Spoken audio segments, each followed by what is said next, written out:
Хора, да знаете, това е част от влога, снимам си нещата от Пепко и от Дем.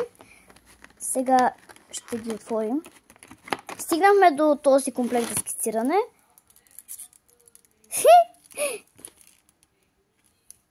Не знам, но... И честно казано, малко ми е много дървена. Но че да не щупа. Да не щупа. Ще я направя. Уи! Но ми харесва.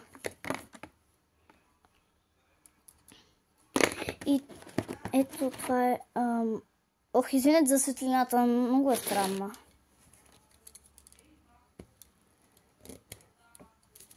Момент.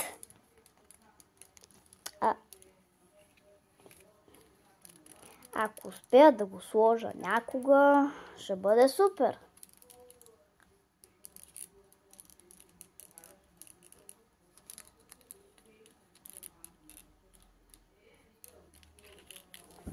Ето. Да пробваме. Добре, стола не е най-доброто нещо за копиране, но нищо.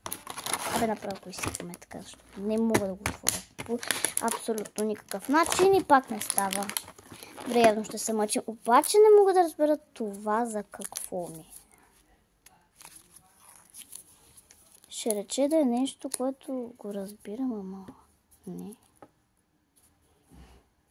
Тук забелязвам, че има много някакви такива листчета и мисля, че нещо... някакви листчета са... Ама и аз не знам какво, така че го оставям там. То бях молив. Ако не се извади до 5 секунди, ще поясня. Няма. Острилка най-нормална. Гума. Не е хлебна. Така се усеща. И моливите. Няма да ги отварям сега, обаче искам да отворя белия молив. Ама не става. Да. Тях. То е някакво... и аз не знам. Я да видя.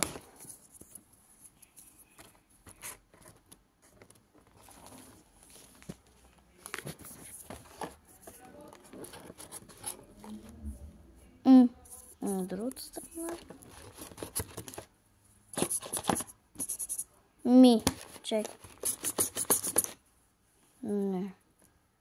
Хора, ако знаете за какво е този молив, пишете ми, моля ви, защото съм много объркана. Да, оставяме го за сега на страна. Също и.